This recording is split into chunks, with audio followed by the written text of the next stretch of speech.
The other big headline story we're tracking this morning, Lashkar-e-Toiba terrorist David Headley is likely to be sentenced tonight, and ahead of that, India has expressed its disappointment over the US's decision ruling out Headley's extradition.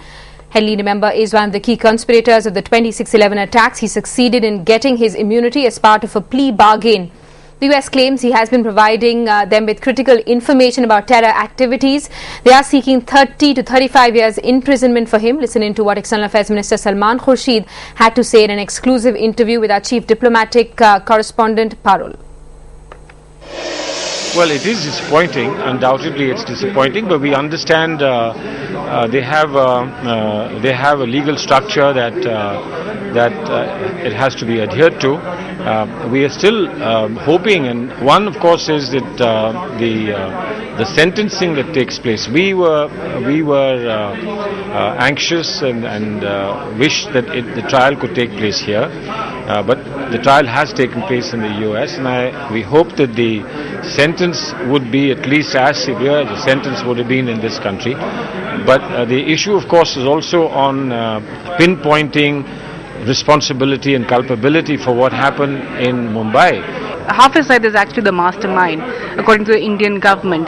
Are you disappointed again that the US government hasn't been able to do much on Hafiz Saeed apart from announcing an award?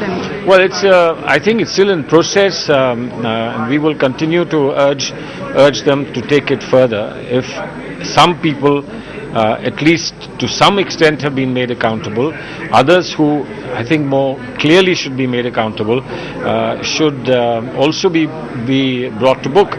But till that happens, I believe, and we are all convinced about this, we will not get any form of closure.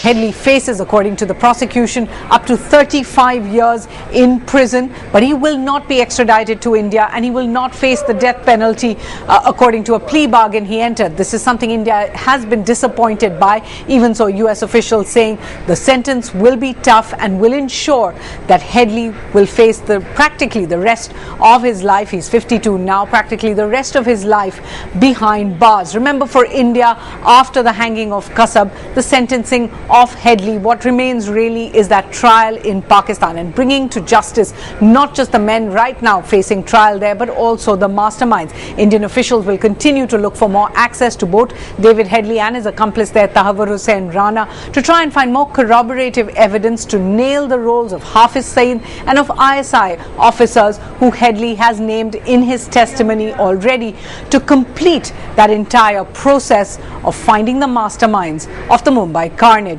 That process goes one step further in Chicago today.